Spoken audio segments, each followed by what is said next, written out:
제가 오랫동안 이제 청년 사역을 했기 때문에 참 많은 청년들을 개인적으로 신방하고 또 그들의 마음의 어떤 문제들 또 그들의 고민들을 함께 상담해 줄 기회가 참 많았습니다. 근데 제가 이제 특별히 신앙적인 문제들을 상담하다 보면 제가 발견하게 되는 사실이 하나 있는데 우리 청년들이 참 하나님에 대한 오해가 많이 있구나라는 사실입니다. 왜 그런가 하면 청년들이 신앙생활을 하긴 하는데 그리고 뭐 주님 안에서 기쁨을 누리면서 살기도 하는데 가끔 가다 보면은 참 하나님에 대한 두려움이 있다는 사실을 발견해요. 하나님을 경외한다는 의미에서 두려움이 아니라 하나님을 좀 무서운 분으로 생각하는 청년들이 있음을 제가 발견하게 되었습니다. 무슨 말이냐면 하나님께서 내가 잘못하면은 언젠가 나를 치실 뿐이라는 이 생각이죠. 여러분 어떻게 생각하시나요? 하나님은 우리가 잘못할 때에 우리가 죄를 지을 때에 우리를 벌하시는 분이십니까? 사실 이러한 생각들은 청년들의 생각만이 아니라 사실 우리가 신앙생활을 하면서 종종 저를 포함해서 우리 모두에게 찾아오는 생각들이죠. 특별히 고난 앞에서 우리는 이러한 마음을 쉽게 가지게 됩니다. 고난과 우리의 잘못을 연결시키기 때문이죠. 다른 말로 고난을 잘못을 저지른 사람이 받는 형벌로 이해하고 있기 때문이에요. 우리가 어떤 어려움이 생기거나 갑자기 가정에 문제가 생기면 번뜩 드는 생각이 뭐예요? 내가 하나님 앞에서 무엇을 잘못했을까? 그렇기 때문에 우리는 필연적으로 인생의 어려움이 찾아올 때 누군가로부터 벌을 받는다는 생각이 가장 먼저 듭니다. 다시 말해서 잔잔하던 내 인생에 갑자기 이런 문제가 생긴 것은 이 고통을 가져온 원인이 다 나에게 있다고 생각하는 거예요. 내가 하나님 앞에서 어떤 죄를 지었기 때문이다. 사실 우리 모두가 가지고 있을 법한 이러한 생각은 인류의 역사만큼이나 오래된 생각입니다. 그리고 성경 속에서도 많은 예를 찾아볼 수 있는데 욥의 이야기가 대표적인 예죠. 욥은 누군가요? 우리가 잘 알듯이 그는 하루아침에 모든 재산을 잃은 자입니다.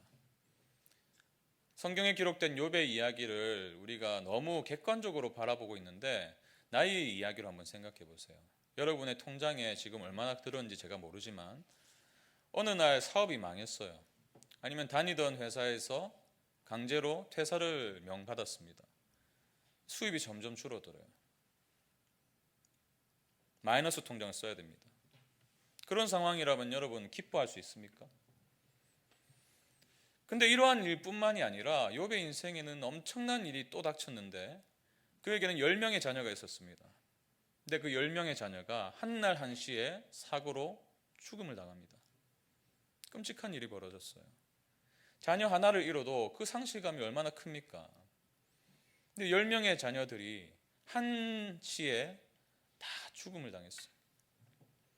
그것도 모자라서 자신의 몸에도 질병이 생깁니다. 피부병이 생겨가지고 평생을 긁으면서 살아야 됐어요. 여러분이 이러한 상황에 놓였다 생각해 보세요. 그 고통을 어떻게 감히 상상할 수는 있겠습니까? 근데 이 엄청난 고난을 당한 욥에게 3명의 친구가 찾아왔어요. 물론 좋은 동기에서 찾아왔죠. 욥을 위로해 주기 위해서. 근데 그들 중 하나인 엘리바스가 하는 말을 들어보세요. 욥기 4장 7절입니다. 생각하여 보라. 죄 없이 망한 자가 누구인가? 정직한 자의 끊어짐이 어디 있는가? 죄 없이 망한 자가 누구인가? 그런 욥이 당한 고난이 욥이 하나님 앞에서 어떠한 잘못을 저지른 결과라고 지금 말하고 있는 거예요. 욥이여, 당신도 알듯이 하나님 앞에서 정직하게 살아가는 인생, 하나님의 뜻대로 잘 사는 인생의 망하는 일이 없지 않소. 이 엄청난 일이 당신의 삶에 벌어진 것은 우리는 모르지만 당신이 하나님 앞에서 숨기고 있는 어떤 죄가 있기 때문이지 않겠소? 지금 이렇게 질문하고 있는 거죠. 다시 말해서 이 자녀를 잃고 큰 비통에 빠져서 장례를 치르고 있는 부모에게 찾아와가지고 당신의 자녀가 죽은 것은 당신의 죄 때문입니다라고 말하고 있는 거예요. 있어서는 안 될 일이죠. 그런데 이 엘리바스가 어떻게 이런 말을 할 수가 있었을까요? 엘리바스의 마음에 깊이 새겨진 하나의 생각 때문이었습니다. 고난은 곧 죄의 결과이자 하나님이 내리시는 형벌이다.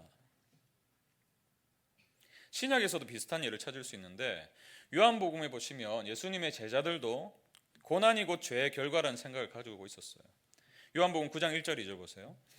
예수께서 길을 가실 때에 날 때부터 맹인된 사람을 보신지라 제자들이 물어 이르되 랍비여 이 사람이 맹인으로 난 것이 누구의 죄로 인함이니이까 자기니이까 그의 부모니이까. 날 때부터 시력을 잃은 채 태어났다면 뭔가 일반적이진 않죠. 장애를 가지고 태어난 거죠. 다시 말해서 고난을 가지고 태어났다면 반드시 누군가가 죄를 지었기 때문이라고 생각하는 거예요. 그래서 이런 질문을 던진 것입니다. 누구의 죄 때문입니까? 부모의 죄 때문입니까? 아니면 이 사람의 죄 때문입니까? 어쨌든 고난을 받고 있다는 것은 죄로 인해서 형벌을 받고 있다는 말이죠. 욥의 고난도 그렇고 이 맹인으로 태어난 사람의 고통도 그렇고 모두 다 자업자득이라는 거예요. 비록 사람들은 그 사람의 죄를 모릅니다. 그러나 하나님은 아신다는 거죠. 그래서 하나님께서 이들의 죄를 벌하신 것이라는 거예요. 근데 과연 그럴까요? 여러분은 어떻게 생각하십니까? 인생의 고난은 정말 나의 죄 때문입니까? 궁극적으로 보면 그럴 수 있습니다. 그렇죠. 이 세상에서 존재하는 모든 문제와 고통은 최초의 인간인 아담의 죄로부터 시작되었습니다. 그렇게 따지면 우리의 죄 때문에 맞죠. 근데 하나님은 우리가 죄를 지었다고 해서 그것을 1대1로 처리하실까요? 내가 한 번의 죄를 지으면 한 번의 고난을 주시는 그런 분이실까요? 이 오래된 질문에 대한 대답은 과연 무엇이란 말입니까? 이 질문은요, 본문에 등장하는 사람들도 가지고 있었던 것입니다. 죄와 고난의 이 상관관계를 철저하게 믿었던 그들은 한 가지 사건을 주님께 가지고 와서 그의 해석을 기대해요. 주님의 해석을 기대합니다. 그 뉴스의 헤드라인은 이것입니다. 빌라도 갈릴리 예배자들을 처형하다. 굉장히 유명한 사건이었어요. 그 당시에 신문이고 인터넷이고 할 것 없이 다 이런 헤드라인이 떴습니다. 13장 1절을 보세요. 그때 마침 두어 사람이 와서 빌라도가 어떤 갈릴리 사람들의 피를 그들의 제물에 섞은 일로 예수께 아뢰니. 무슨 말입니까? 그 사람이 가지고 온 뉴스는 너무나 끔찍한 일이었어요. 이스라엘은 이 6월절이 되면요, 많은 사람들이 예루살렘을 방문합니다. 거기서 이제 예배를 드리기 위해서 방문하는 거죠. 이 갈릴리에서 살던 몇 사람들도 예배를 드리기 위해서 예루살렘에 왔어요. 그리고 그들이 하나님께 예배를 드리고 있었습니다. 근데 그때에 이 엄청난 일이 벌어진 거예요. 이스라엘의 총독이었던 빌라도가 이 갈릴리 사람들이 로마 정부의 반기를 들었다고 해서 예배를 드리던 그들을 처형한 것입니다. 그러다 보니까 그들의 피가 그들이 가지고 온 제물의 피가 섞인 거예요. 이 사건은 당시 사회에 엄청난 충격을 주었습니다. 마치 우리가 주일이 되어서 성도들이 예배를 드리러 오셨는데 문이 벌컥 열리더니 무장교환이어가지고 이 성도들을 살해했다라는 뉴스만큼이나 충격적이었어요. 근데 왜 이 사건을 예수님께 끄집어낸 것일까요? 예수님께 어떤 대답을 듣고 싶었던 것일까요? 그들의 마음은 이러했어요. 아니, 이 끔찍한 사건이, 이 갈릴리 사람들에게 일어난 이 끔찍한 사건이 과연 누구의 잘못으로 일어난 것입니까? 누구의 죄 때문입니까? 아니, 갈릴리 사람들은 도대체 어떤 죄를 지었길래 이렇게 일반적이지 않은 끔찍한 사건을 통해서 그들의 목숨을 잃게 되었습니까? 그들의 마음에 있는 질문이 이거였어요. 이 질문에 대한 답을 예수님께 듣고 싶었던 거죠. 주님은 그들의 생각을 아셨습니다. 그래서 이렇게 되물으세요. 2절 보세요. 대답하여 이르시되 너희는 이 갈릴리 사람들이 이같이 해받음으로 다른 모든 갈릴리 사람보다 죄가 더 있는 줄 아느냐?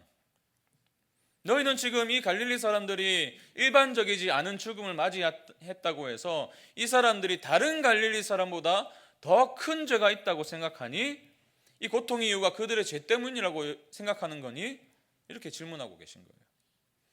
그러면서 주님은 그들의 기대한 해석 대신에 또 다른 뉴스를 언급해 주십니다. 그 사건을 통해서 이들에게 다시 한번 질문하세요. 이 사건 역시 굉장히 많은 예루살렘에 있는 사람들이 알고 있던 사건이고 그래서 굉장한 슬픔에 빠졌던 사건이었어요. 이 사건의 헤드라인은 이렇습니다. 실로암 망대 무너져 18명 사망. 3절 보십시오. 또 실로암의 망대가 무너져 치여 죽은 18사람이 예루살렘에 거한 다른 모든 사람보다 죄가 더 있는 줄 아느냐. 앞에서 벌어진 이 빌라도에 의한 사건은 사람에 의한 그러한 비극이었다면, 지금 주님이 말씀하시는 것은 자연재해에 의한 비극입니다. 실로암에 있는 망대가 무너져 내렸어요. 그로 인해서 거기에 깔려 죽은 사람이 18명이나 되었습니다. 근데 이 사람들의 내면에는 이 18명에 대한 사람들에 대한 어떤 생각이 있었는데, 누군가는 그 자리에 있었을 거잖아요. 그 망대를 지나가던 다른 사람들도 있었을 거잖아요. 근데 왜 그들은 죽지 않고 살았을까? 왜 하필 이 18명만 죽었을까? 그들이 내리고 있는 답은 이거였어요. 그 18명이 특별한 죄가 있었기 때문이다.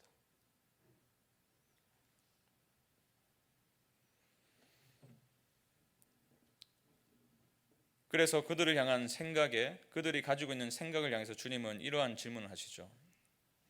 4절 보십시오. 이들이 다른 모든 사람보다 죄가 더 있는 줄 아느냐. 그들은 속으로 아마 다 그렇다고 생각했을 거예요. 그렇게 말했을 것입니다. 예수님, 당연하죠. 그렇지 않고서 어떻게 그 18명만 이런 죽음을 당할 수 있었단 말입니까? 하나님만이 아시는 죄가 있었을 것입니다. 하나님은 그런 분이시잖아요. 하나님은 죄를 덮어두시는 분이 아니지 않습니까? 죄인을 멸하시는 분 아니십니까? 그들은 그 고통을 피할 수 없을 만한 죄를 지은 게 분명합니다. 여러분, 이러한 과정을 통해서 지금 보여지는 게 한 가지가 있어요. 이들의 생각은 사실 하나님에 대한 철저한 오해에 기반을 두고 있습니다. 다른 말로 이들이 가지고 있는 생각의 뿌리는요, 종교적인 틀에 갇혀 있다는 거예요. 모든 종교에는 이러한 생각이 존재합니다. 무슨 생각일까요? 모든 종교의 신은 우리가 무언가를 해서 만족시켜야 돼요. 그렇지 않으면, 우리가 신을 만족시키지 못하면 그 신이 우리에게 화를 가져다 주죠. 벌을 내리죠. 우리가 그런 신을 달래야 돼요. 종교적인 행위를 통해서 달래야 됩니다. 신에게 헌신해야 되고, 그 대가로 안정된 삶을 누릴 수 있다고 생각하는 거죠. 여러분, 명절마다 예수님을 믿지 않는 분들이 많은 가정에서 제사를 지내죠. 물론 조상을 기린다는, 그분을 추억한다는 좋은 의미가 있습니다. 그러나 제사를 지내는 진짜 이유가 뭘까요? 조상신을 만족시키기 위함입니다. 그래야 자손들이 잘 된다고 합니다. 제사를 지내지 않으면 어떻게 돼요? 우리 가정에 우환이 생긴다. 여러분, 이것이 바로 종교의 원리입니다. 내가 한 만큼 신이 보상해 주는 것. 내가 신을 위해서 뭔가를 하지 않으면 신에게 버림받는 것. 이것이 종교의 원리예요. 그리고 신이 나를 버렸다는 증거가 바로 우리의 인생에 찾아온 고난이라는 거예요. 이 본문에 등장하고 있는 유대인들의 마음에는 이러한 종교적인 인식이 가득했습니다. 죽은 자들은 마땅히 그러할 만한 죄를 지었다는 거예요. 이 말의 이면에는 무슨 뜻이 있을까요? 무슨 의미가 있을까요? 지금 자신들은 그 끔찍한 일을 겪지 않았잖아요. 그 말은 뭐예요? 나는 그들보다 덜 죄를 지었다. 그들은 극악무도한 죄를 하나님께 지었기 때문에 저렇게 끔찍한 죽음을 당했지만 나는 살아있잖아. 나는 저들보다 선한 사람이야 라는 생각이죠. 나는 하나님의 만족을 위해서 이러한 것도 했고 저러한 것도 했다는 거예요. 그렇기 때문에 나는 죄인이 아니라는 거예요. 죄인이 아니기 때문에 끔찍한 일을 경험하지 않고 살아간다는 거죠. 이들의 이러한 생각의 배경을 알기 위해서는요, 본문 앞에 있는 내용을 좀 살펴봐야 되는데, 누가복음 12장을 보시면 마지막 날, 그 심판의 날에 오면 어떤 일이 일어나는지에 대한 내용이 나옵니다. 그리고 주님은 그날을 대비해서 너희가 깨어 있으라 말씀하세요. 그리고 나서 이제 13장이 시작되죠. 이 13장 1절에 보면 이렇게 시작하잖아요. 그때 마침, 예수님께서 그 심판에 관한 말씀을 하고 계신 그 상황이었어요. 그때 마침 이들이 찾아온 거예요. 유대인들은 마지막 날이 되면, 이 심판의 날이 되면 하나님께서 악인들을 심판하실 것이라고 믿고 있었습니다. 근데 그들에게 악인은 누구였냐면 창녀나 세리와 같은 이 도덕적으로 죄를 범한 사람들이었어요. 또 하나님을 알지 못하는, 하나님을 믿지 않는 이방인들이었습니다.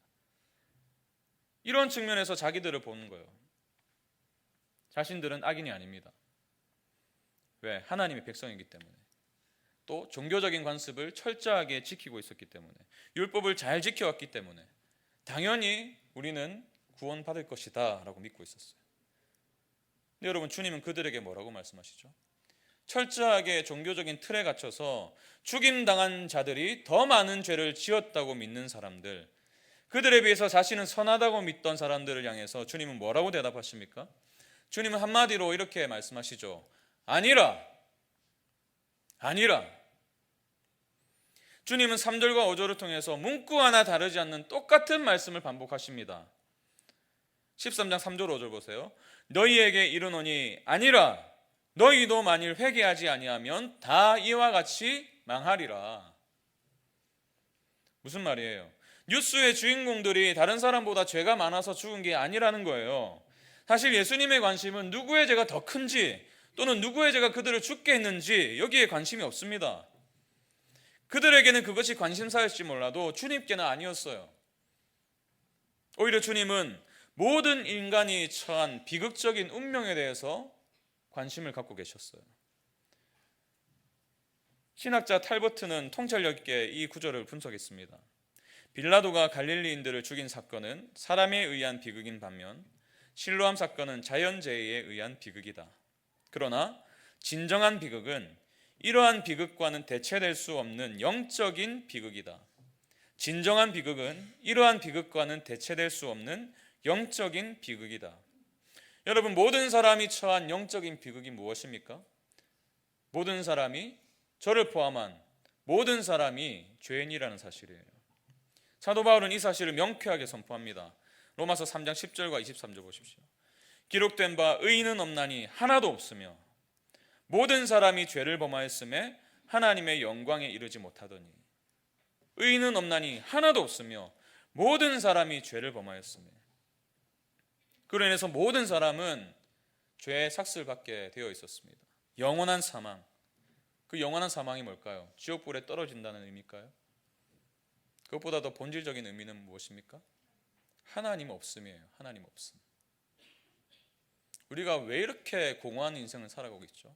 왜 늘 이 가슴 한켠이 외롭고 쓸쓸하죠? 그 자리를 하나님으로 채우지 않았기 때문이거든요. 그래서 인생의 공허가 찾아오는 거거든요. 근데 그 공허감이 영원히 지속된다 생각해 보십시오. 하나님의 부재, 하나님 없음, 이것이 사망입니다. 영적 사망. 누구도 피할 수 없어요. 모든 사람, 이 모든 사람 안에는 신앙생활 40년 한 사람, 모태신앙, 교회에서 열심히 봉사하는 사람 다 포함됩니다. 그래서 주님은 그들을 향해서 이렇게 말씀하시죠. 너희는 지금 그 사건을 통해서 저 사람들이 나보다 더 죄인이라고 생각하겠지만 아니다. 나의 눈으로 볼 때는 모두가 죄인이다. 그렇기에 언제 어떻게 죽는가가 중요한 것이 아니다. 더 중요한 것은 더 중요한 궁극적인 죽음의 문제가 존재한다는 거야. 죄에는 서열이 없단다. 다른 사람을 너희보다 더 큰 죄인으로 만들 수도 없단다. 너희 역시 하나님 앞에서 범죄했고 그 결과 영원한 죽음, 하나님 없음의 상태로 달려가고 있어. 유대인이라는 태생이, 모태신앙이라는 4대째 기독교 믿는 집안이라는 그러한 태생이 너희에게 안전을 줄 수 없다. 너희의 율법의 행위가, 고난주간 특별부흥회 때 5일 다 참석한 그것이, 날마다 큐티를 하는 그것이 우리를 영원한 죽음으로 구원할 수 없다라고 말씀하시는 거예요. 여러분, 우리는 본능적으로 우리의 행위에 따라서 삶의 결과가 바뀐다고 믿고 있어요. 내가 하나님의 뜻을 잘 따르고 순종하면 하나님이 복을 주시고, 그렇지 않으면 고난을 주신다고 여깁니다. 그래서 더 종교적으로 살아가죠. 제가 서두에서 말씀드린 그 청년들처럼 늘 주님이 두려운 존재예요. 노심초사예요. 내가 이거 잘못하면 벌 받을까 봐 두려워 떨면서. 근데 여러분, 그러한 우리의 노력으로는, 그러한 우리의 열심으로는 우리의 궁극적인 인생의 문제를 해결할 수가 없습니다. 이것을 마틴 로이드 존스 목사님이 이러한 상태를, 우리의 상태를 한 가지 비유를 통해서 말씀하세요. 백지가 있습니다. 깨끗한 백지가 있는데 볼펜으로 점을 하나 딱 찍어요. 이것을 지우려고 시도를 하는 거죠. 지우개를 가지고 막 깨끗이 지우려고 노력을 합니다. 최선을 다해요. 그런다고 그 볼펜이 지워질까요? 조금은 옅어지긴 하겠죠. 근데 열심히 지우다 보면 어떻게 될까요? 그 종이가 찢어지기도 하고 상처가 나기도 합니다. 우리가 아무리 열심히 지워도 처음에 그 깨끗한 백지 상태로 만들 수는 없어요. 그렇기 때문에 우리 모두는 이 궁극적인 문제를 해결받지 않고서는 결코 자유로울 수 없습니다. 결코 영원한 안정을 보장받을 수가 없어요. 그래서 주님은 그 문제를 해결하기 위한 실마리를 우리에게 이렇게 말씀하세요. 3절 5절 한 번 더 같이 읽겠습니다. 시작. 너희에게 이르노니 아니라 너희도 만일 회개하지 아니하면 다 이와 같이 망하리라. 너희도 만일 회개하지 아니하면 다 이와 같이 망하리라. 두 가지 의미가 있죠. 이 회개하지 아니하면, 회개하지 않으면 영원한 멸망에 이를 수밖에 없지만, 그러나 반대로 회개하면 멸망으로부터 건짐을 받을 수 있다라고 말씀하시는 거죠. 여러분, 지금 주님은요 굉장히 중요한 우리의 신앙의 원리를 가르치고 계십니다. 회개가 이처럼 중요한 것이라면 우리가 회개에 대한 바른 이해를 가지고 있어야겠죠. 회개가 무엇입니까? 그저 잘못된 죄악들을 쫙 나열하면서 용서를 구하는 것이 회개일까요? 아니면 뜨거운 분위기를 연출하는 집회에 참여해서 이상하게 눈물이 계속 흐르는 그게 회개일까요? 제가 어릴 적에 생각했던 회개가 바로 이런 것이었습니다. 저는 중학교 2학년 여름 수련회를 아직도 잊지 못해요. 마지막 날 저녁이 되면 막 분위기를 잡잖아요. 막 회개할 분위기를 잡습니다. 그날 저녁에 막 말씀을 듣고 막 가슴이 찔려가지고 그때 처음 제가 그런 경험을 했거든요. 막 눈물을 막 쏟으면서 콧물 눈물 다 쏟으면서 이게 눈물인지 콧물인지 침인지도 모르고 그냥 바닥에 엎드려가지고 막 기도를 했는데요. 정말 그 여태까지 지었던 모든 죄를 생각나는 대로 떠오르는 대로 다 말했어요. 부모님께 거짓말한 거, 부모님 아버지 지갑에 손을 댄 것, 뭐 찬양보다 가요를 더 많이 들은 것, 뭐 짝사랑하는 누나가 그 아는 형이랑 사귄다는 소식을 들었을 때에 형을 막 미워했던 거, 뭐 그런 거를 이제 하나씩 다 이제 고백을 한 거예요. 그러면서 주님 용서해 주세요. 이것도 용서해 주시고 저것도 용서해 주세요. 근데 여러분, 제가 수련회를 마치고 돌아와서요, 제 삶에서 발견한 사실은 그 뒤로 제 삶이 전혀 달라지지 않았던 거예요. 그렇게 회개를 열심히 했는데 전혀 바뀌지 않았어요. 제가 지금 이제 그때 당시를 생각해 보면 저의 회개는 두려움의 기초를 둔 회개였던 것 같아요. 하나님이 내가 이렇게 회개하지 않으면 나에게 벌 내리실 거야. 그러니까 막 있는지 없는지 다 끄집어 와가지고 하나님 용서해 주세요, 용서해 주세요, 용서해 주세요. 이거 안 하면 나를 버리실 것 같으니까. 그래서 조금 과장을 제가 섞어서 말씀드리면 진짜 막 무릎 꿇고 하나님 앞에서 막 손을 싹싹 빌면서 용서를 구한 거죠. 종교개혁자 칼뱅은요, 이러한 회개를 율법적 또는 종교적 회개라고 말합니다. 팀 켈러 목사님은 종교적 회개의 목적이 기본적으로 하나님을 기쁘게 하기 위함이란 말이에요. 무슨 뜻이에요? 내가 이렇게 회개함으로 인해서 하나님께 만족을 드려서 그래야 그분이 나에게 복을 주실 수 있다고 생각하는 거죠. 그래야 나를 벌하지 않을 것이라 생각하는 거죠. 죄를 지으면 벌을 받기 때문에 벌을 받지 않기 위해서는 회개가 필요한 거죠. 이를 조금 더 면밀히 우리가 들여다보면 한 가지 사실을 발견하게 되는데요. 이 종교적 회개는요, 여전히 그 신뢰의 기초를 자기 자신의 노력에 두고 있어요. 잘 생각해 보세요. 종교적 회개는 여전히 내가 무언가를 이룰 수 있다는 믿음에 기초를 두고 있습니다. 내가 진짜 진심으로 회개하면 하나님이 나를 용서해 주실 거야. 내가 지었던 모든 죄를 다 열거하면서 정말 최선을 다해서 회개하면 나는 하나님의 사랑을 얻어낼 수 있을 거야. 내가 이렇게 자기 자신을 막 괴롭히고 스스로를 경멸하면서 비참하게 여기면서 후회하고 있기 때문에 용서받을 자격이 생겼다 생각하는 거예요. 그래서 여러분, 이러한 율법적 회개는요, 삶의 변화가 일어나지 않습니다. 그냥 죄를 열거하면서 속은 시원해져요. 죄책감은 털어버릴 수 있어요. 근데 삶이 바뀌지 않아요. 그러니까 스스로 괜찮다고 여길 때는 막 주일 성수 열심히 하고 뭐 큐티 잘하고 훈련 참여할 때 막 제일 1번으로 막 신청하고 그러면요 막 은혜가 넘칩니다. 막 하나님 나를 사랑하실 거야. 늘 그 상태면 얼마나 좋을까요? 근데 그러지 못하잖아요. 한번 죄를 짓고 나면 한이 끝도 없이 밑으로 내려가요. 절망 가운데 빠져요. 스스로를 정죄합니다. 여러분, 사실 하나님의 말씀을 듣지 않고 살아가는 것, 하나님께 불순종하는 것은 죄의 결과이지 죄의 본질이 아니에요. 우리가 이런저런 죄를 짓고 사는 것, 죄의 결과입니다. 죄의 본질은 뭘까요? 나 스스로를 내 인생의 구원자로 여기는 게 죄의 본질입니다. 나의 구원을 위해서 예수 그리스도가 아닌 나의 행위, 나의 지혜, 나의 노력을 의지하는 거예요. 이런 관점에서 볼 때 주님이 지금 말씀하고 계신 이 회개는요, 종교적인 회개가 아니라 복음적인 회개입니다. 여러분, 복음적인 회개가 뭘까요? 죄의 결과로 인해서 후회하는 게 아니라 죄의 본질에서 돌이키는 거예요. 죄의 본질을 뭐라고 말씀드렸죠?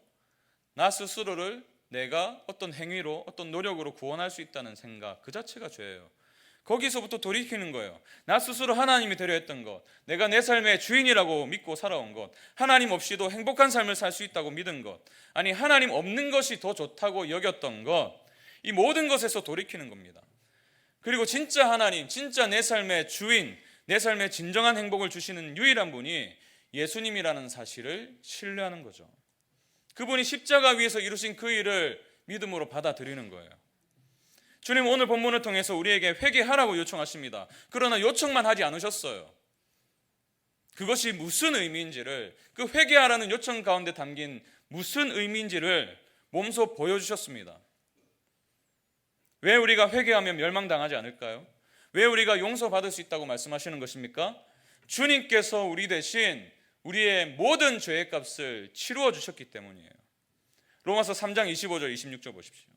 이 예수를 하나님이 그의 피로써 믿음으로 말미암는 화목 제물로 세우셨으니 십자가 위에서 그를 제물로 삼으셨기 때문에 이는 하나님께서 길이 참으시는 중에 전에 지은 죄를 간과하심으로 죄로 여기지 아니하심으로 자기의 의로우심을 나타내려 하심이니 곧 이때에 자기의 의로우심을 나타내사 자기도 의로우시며 또한 예수 믿는 자를 의롭다 하려 하심이라. 예수 믿는 자를 의롭다 하려 하심이라. 예수님이 이루어 주신 그 일을 바라볼 때 우리는 우리의 죄가 얼마나 크기 때문에 주님께서 저렇게 십자가의 고통을 받으셨나 생각하게 돼요. 그러나 동시에 그 큰 고통을 감당하시기까지 사랑하신 그 위대한 사랑을 발견하게 되는 것입니다.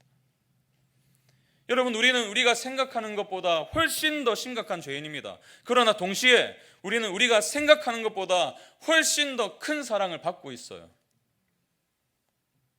예수님의 십자가를 지셔야 될 만큼 우리를 향한 저주가 심각했지만 그분의 십자가로 인해서 우리를 향한 저주가 벗겨졌습니다. 우리는 순종할 수 없는 죄인이지만 주님이 끝까지 순종하셨기 때문에 우리가 놀라운 은혜를 누릴 수 있게 된 거예요. 그래서 사도 바울은 이렇게 선포합니다. 로마서 8장 1절을 같이 읽습니다. 그러므로 이제 그리스도 예수 안에 있는 자에게는 결코 정죄함이 없나니. 아멘이십니까? 그리스도 예수 안에 있는 자예요. 신앙생활 40년 한 자가 아니라 날마다 기도하고 말씀 읽는 자가 아니라 그로 인해서 내가 잘 살 때는, 신앙적으로 잘 살 때는 교만해지고 못 살 때는, 그렇지 않을 때는 한없이 추락해버리는 그런 자가 아니라 그리스도 예수 안에 있는 자에게는, 이 말이 무슨 의미예요? 그분의 십자가를 통해서 그분이 이루어 주신 그 일을 신뢰하고 믿는 믿음 안에 거하는 자에게는 결코 정죄함이 없나니, 이 선을 온전히 신뢰하는 거죠. 그로 인해서 죄를 지은 자신을 향한 비난이 아니라 죄 그 자체를 미워하게 되는 거예요. 이것이 바로 참된 회개입니다.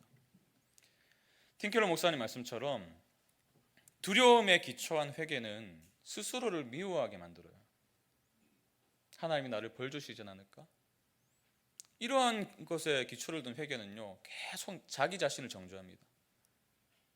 그러나 기쁨에 기초한 회개, 주님이 그 이루신 그 일을 바라보면서 그 엄청난 사랑을 바라보면서 기쁨을 누리는 그 회개는요, 죄를 미워하게 만들어요. 자신을 미워하는 게 아니라 죄를 미워하게 만듭니다.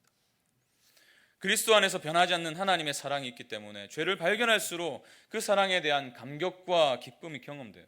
그리고 이것이 우리의 삶의 성장과 변화로 연결될 수 있는 것입니다. 지난주에 제가 고상선 목사님의 글을 우연치 않게 봤는데 회개에 관한 말씀을 하시더라고요. 그러면서 이제 한 가지 예를 드십니다. 이 골초로 40년 동안 담배를 피워온 사람이 있습니다.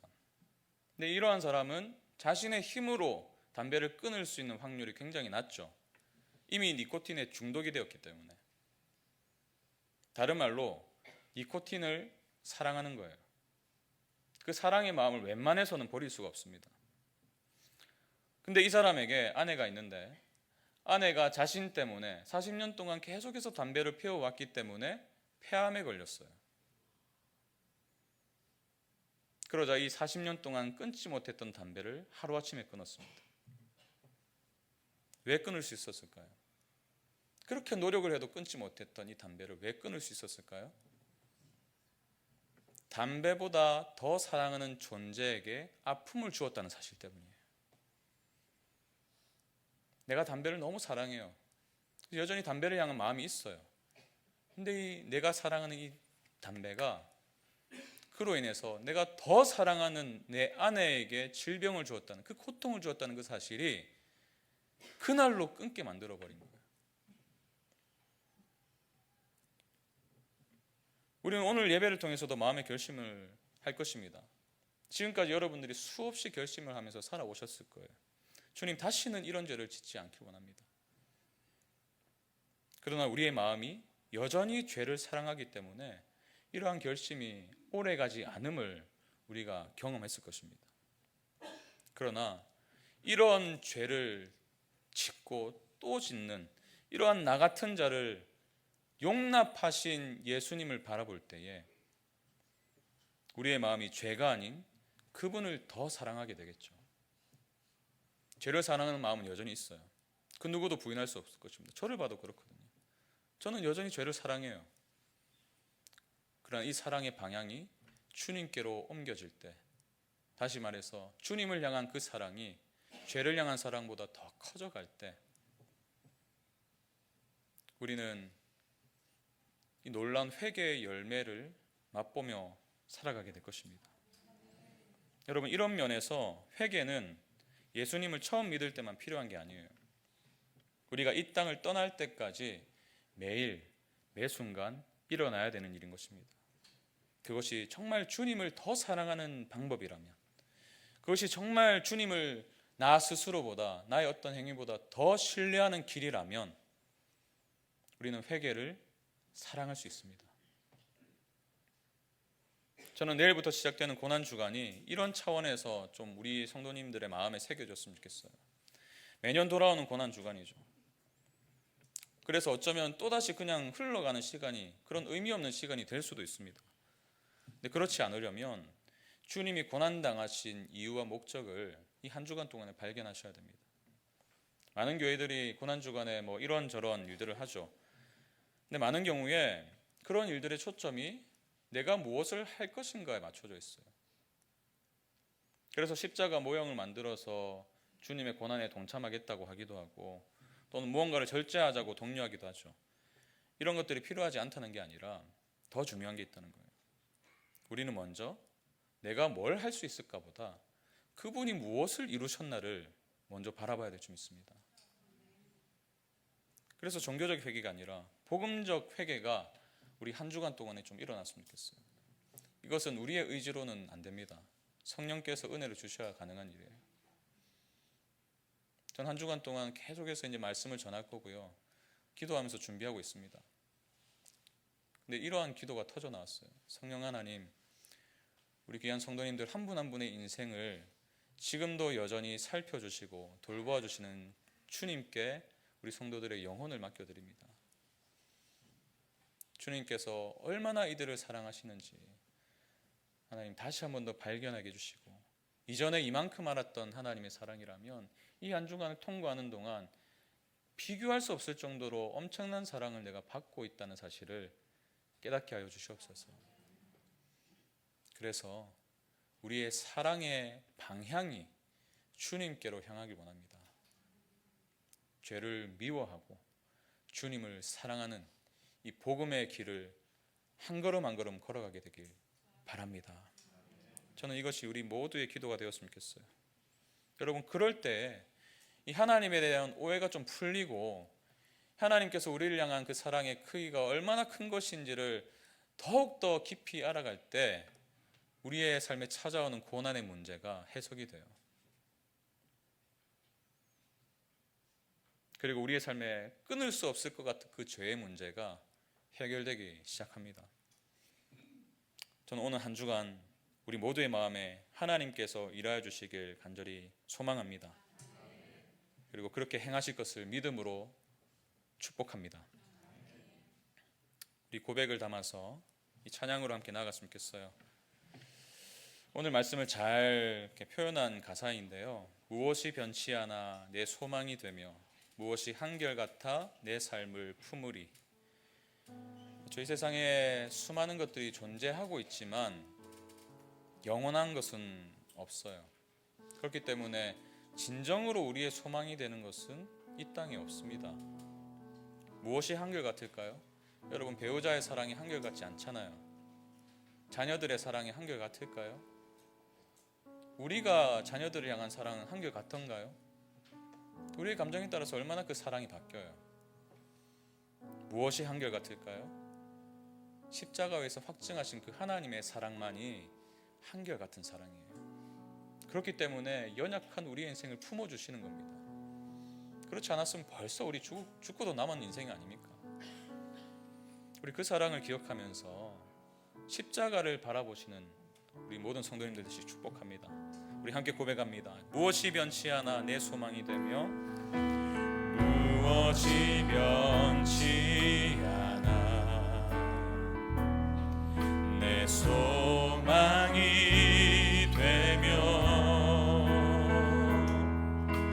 무엇이 한결같아 내 삶을 품으리 그 누가 날 만족해 해 내 영이 쉬며 그 누굴 기다려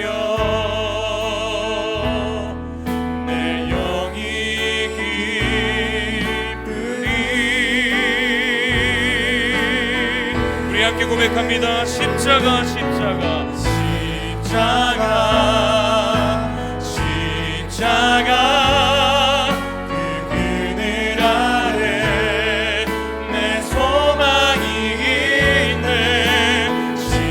십자가 십자가 그 그늘 아래 내 생명이 다시 한 번 더 고백합니다. 무엇이 변치 않아 무엇이 변치 않아 내 소망이 되며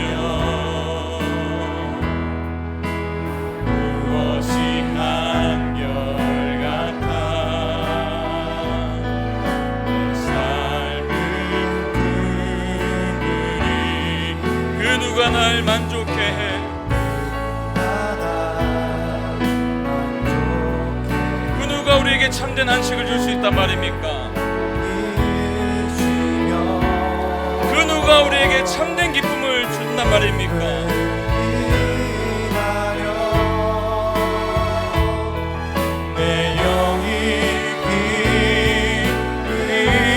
그렇기 때문에 십자가를 바라보며 나아갑니다. 십자가, 십자가, 십자가. 그늘 아래 내 소망이 있네. 십자가, 십자가. 그 그늘 아래 내 생명이 있네. 십자가, 십자가, 십자가, 십자가. 그 그늘 아래 내 소망이 있네. 십자가, 십자가. 그 그늘 아래 내 생명이 있네. 여러분, 우리 자신에게는 아무런 소망이 없습니다. 이것을 받아들이셔야 됩니다. 우리의 그 어떤 노력으로도, 우리의 그 어떤 행위로도 우리를 한치도, 한 톨만큼도 선하게 할 수 없어요. 우리 모두는 죄인입니다. 그래서 멸망으로 향해 달려가던 인생이었어요. 하나님 없음의 상태, 그 공허한 마음을 가지고 영원토록 살아갈 수밖에 없는 존재였습니다. 우리가 아무것도 할 수 없을 때, 영적으로 완전히 죽은 상태에 놓였을 때에, 그래서 우리에게는 어떤 소망도 없을 그때에 하나님께서 우리를 먼저 사랑하셨어요. 그래서 그 아들을 보내신 것 아닙니까? 그리고 우리 모든 죄를 그 아들에게 다 뒤집어 씌웠어요. 그 십자가에서 자신의 죽음을 마다하지 않으신, 끝까지 순종하신 그분이 있었기 때문에 우리가 이렇게 예배할 수 있게 되었고, 주님께 영원한 소망을 두며 살게 된 줄로 믿습니다. 주님, 정말 회개가 우리의 삶의 방향을 틀어줄 수 있는 길이라면, 하나님을 더 신뢰할 수 있는 길이라면, 하나님이 나를 벌하실까 두려움으로 회개하는 것이 아니라, 하나님이 이미 그리스도 안에서 해결해 주신 그 놀라운 복음의 능력을 마주할 수 있는 통로가 되길 바랍니다. 주님, 정말 우리가 이제는 더 이상 나의 어떤 노력과 나의 어떤 행위를 의지하는 존재가 아니라 복음으로 충만한 인생이 되길 원하오니, 하나님, 우리의 인생에 주님의 은혜를 베풀어 주시옵소서. 성령 하나님, 이 진리를 마주할 수 있도록 우리의 마음을 열어주시옵소서.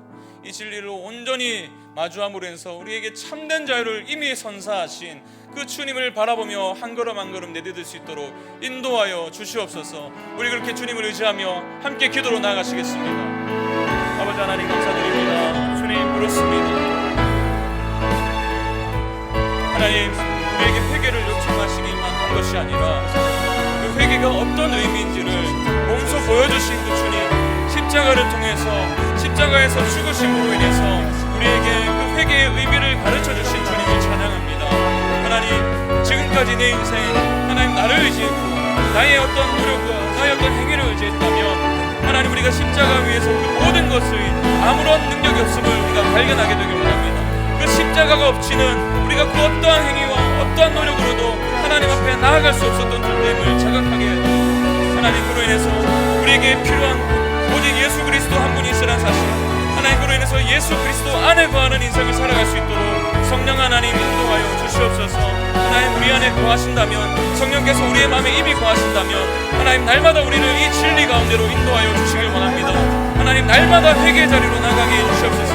하나님, 그 길이 하나님의 은혜를 더욱더 사모할 수 있는 길이라면, 하나님, 그 길이 정말 나의 정말 죄인됨을 깨닫고 동시에 하나님께서 이 죄인조차도 엄청난 사랑으로 사랑하신다는 그 진리를 깨달을 수 있는 귀한 기회라면, 하나님, 우리가 매일매일 회개의 자리로 나가길 원합니다.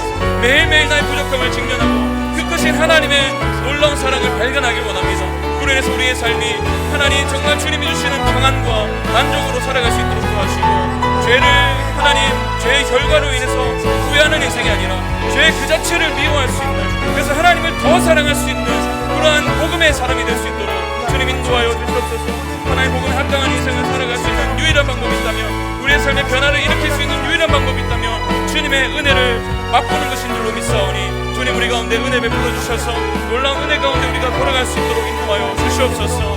우리 다시 한 번 더 고백합니다. 십자가 십자가 십자가 십자가, 그 그늘 아래 내 소망이. 십자가 십자가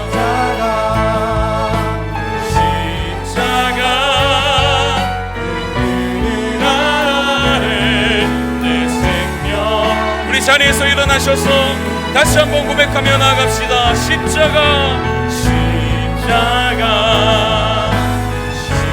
십자가, 십자가에 달리신 예수 그리스도가 우리의 유일한 소망 되심을 선포합니다. 십자가 십자가, 그 그늘 아래 내 생명이. 나의 믿음 주께 있네. 나의 믿음 주께 있네. 십자가 능력이 내 영광 되었네. 주께서 우리를 승리케 하셨네. 나의 능력 나의 소망 주께 있네. 나의 믿음 주께 있네.